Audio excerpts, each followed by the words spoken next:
कसम खाई है मुझको हिंदू या मुसलमान न समझा जाए। बरसिया वालों, जहां तक मेरी आवाज जा रही है वहां छतों पर मेरी माएं बहनें बैठी हैं, वहां छतों पर मेरी माएं बहनें बैठी हैं। मैं सबसे अपील करूंगा कि इस चुनाव को पूनम पासवान का चुनाव नहीं बल्कि अपना चुनाव समझ करके लड़िए। ये जो भाजपा वाले आपके बीच में आएंगे, समझाने की कोशिश करेंगे, नए नए वादे करेंगे, तो उनसे कह देना भैया तुम्हारे झांसे में नहीं आएंगे। ये वही नरेंद्र मोदी है ना जो कहते थे कि 1 साल में 2 करोड़ नौकरी देंगे, कहते थे। ये वही नरेंद्र मोदी है जो कहते थे भाइयों बहनों देश की चौकीदारी मेरे हाथ में सौंप दो, मैं चौकीदार बन के चौकीदारी करूंगा, देश लुटने नहीं दूंगा। ये वही है ना। अब तो मैं पूरे देश में जाकर के और पार्लियामेंट में भी उनके सामने खड़ा होकर के उनसे पूछता हूं कि कहां सोया है चौकीदार। थक गए हैं क्या आप लोग? थके नहीं है ना? तो मुझे दिखना चाहिए आपका जोश, जो फलका और भरसिया के लोगों का पूरे देश में जो जिंदा दिली जानी पहचानी जाती है। ये बरसती हुई बूंदें, ये पानी, ये मौसम की खराबी आपको रोक नहीं सकती, आपके जज्बे को रोक नहीं सकती। जब मुझे आने से नहीं रोक सकी तो फिर आपके जज्बे को कैसे रोक सकती है? मुझे हेलीकॉप्टर वालों ने बताया कि साहब मौसम खराब है, हम टेक ऑफ नहीं कर पाएंगे। हमने कहा पहली बार भरसिया जा रहा हूं, मुझे पैदल भी जाना पड़ेगा तो जाऊंगा, आप हेलीकॉप्टर उड़ाओ। क्या कहां सोया है चौकीदार, कहां सोया है चौकीदार। अब बिहार में बन जाएगी तेजस्वी सरकार, कहां सोया है चौकीदार, कहां सोया है चौकीदार। के चाय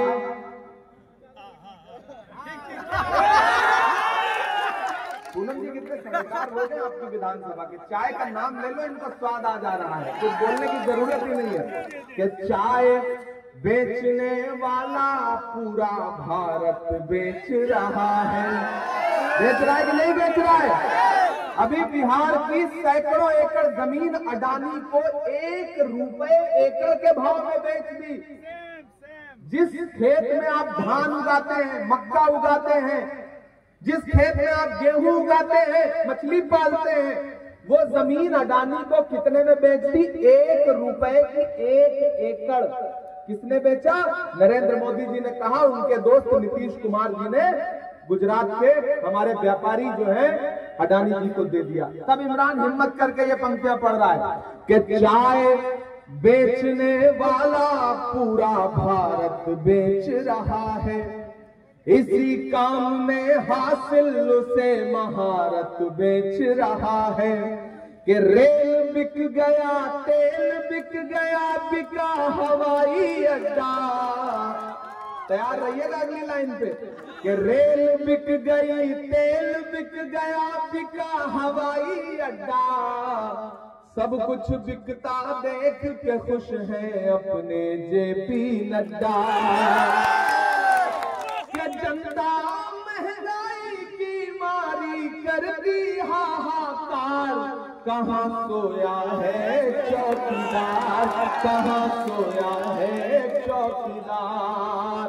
अब बिहार में बन जाएगी तेजस्वी सरकार, कहां सोया है चौकीदार, कहां सोया है चौकीदार।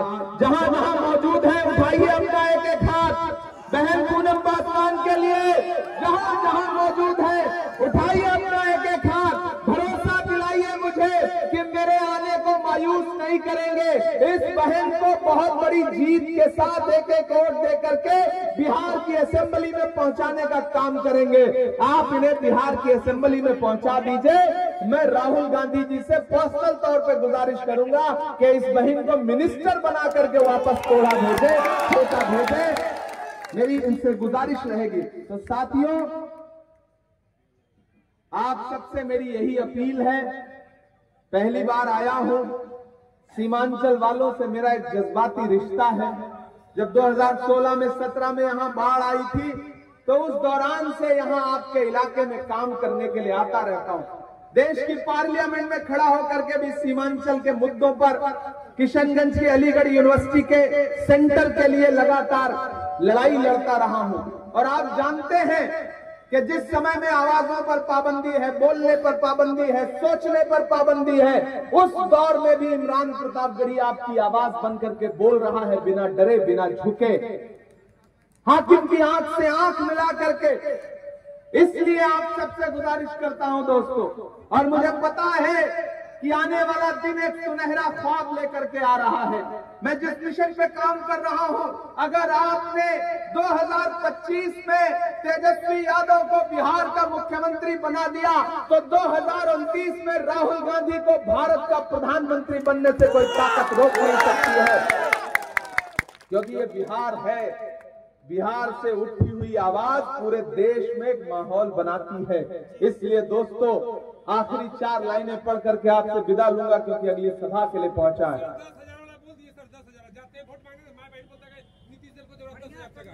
देखिए, नीतीश कुमार जी के बारे में तो हम शुरुए में बता दिए ना कि छन छन बदले तोरे मिजाज रजऊ, दगाबाज रजऊ।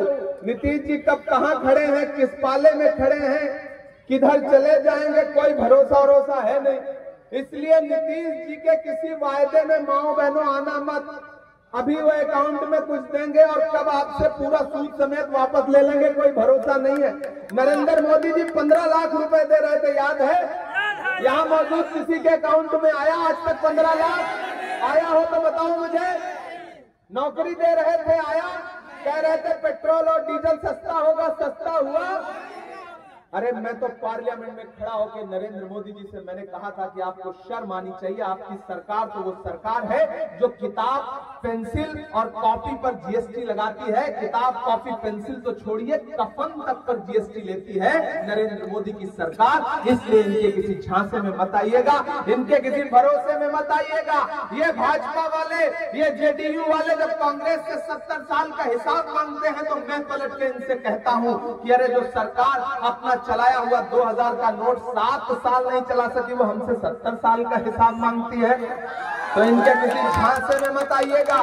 बहन पूनम पासवान को जिताइए। मैं आप सबसे गुजारिश करने आया हूं कि ये मेरी बड़ी बहन है, और मैं इस बहन के लिए अपना दामन फैला करके अपने लोगों से ये कह रहा हूं कि आप पूनम को जिताइए। आप पूनम को जिता करके असेंबली पहुंचाएंगे तो सिर्फ पूनम को ताकत नहीं मिलेगी, आपके इस भाई को भी ताकत मिलेगी। और मैं वादा करता हूं कोढ़ा वालों, ये पटना की असेंबली में ये आपके मुद्दों पर लड़ेंगी, और मैं खड़ा होकर के देश की राज्यसभा में आपके मुद्दों पर लड़ूंगा। बहुत शुक्रिया। कहां आंसुओं की सौगात होगी, नए लोग होंगे, नई बात होगी। मैं हर हाल में मुस्कुराता रहूंगा, तुम्हारी मोहब्बत अगर साथ होगी। चरागों को आंखों में महफूज रखना, बड़ी दूर तक रात ही रात होगी। मुसाफिर है हम भी, मुसाफिर हो तुम भी, किसी मोड़ पर फिर मुलाकात होगी। बहुत शुक्रिया। मैं आप सबसे इजाजत लेके बहन पूनम को कस्बा अपने साथ लेकर के जा रहा हूं, तो इंशाल्लाह फिर आप सबसे मुलाकात करने जल्दी।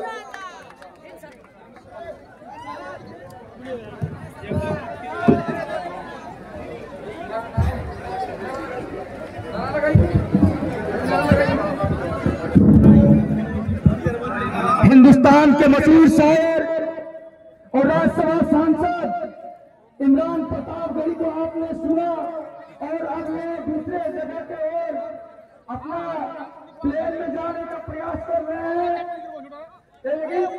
जिंदाबाद। कहीं नाग निकला, हिन्ना रास्ता है,